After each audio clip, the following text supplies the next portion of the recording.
Japan's Onagawa nuclear power plant, which was damaged along with Fukushima in the massive 2011 earthquake and tsunami, has been given the green light by Japanese regulators to restart its reactor. Any problems? Our Lee Seung-jae reports.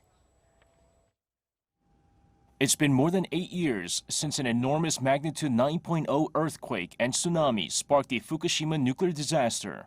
However, all these years later, worries over radiation leaks and the durability of some of the power plants remain.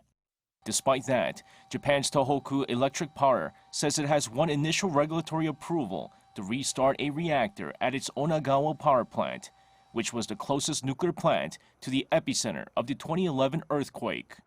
The approval comes as the plant's operator has taken additional disaster prevention measures, including construction of a higher seawall, which is nearing completion. The approval was granted in a unanimous vote and is the first to be secured by the operator under Japan's revised standards.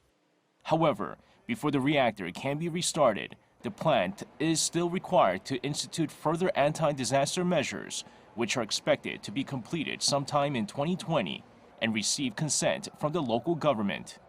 The power company is expected to spend over $3 billion on the measures, most of which is being spent on the seawall, which will run along the 800 meters of Pacific coast and rise 29 meters above sea level to guard against a tsunami as high as 23.1 meters.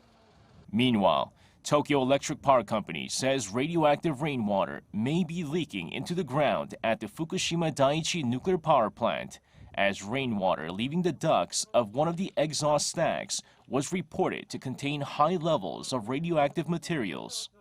With the latest reports, concerns continue to swirl as to how the damaged plants will affect not just Japan, but nations around it, like South Korea. Lee Seung-jae, Arirang News.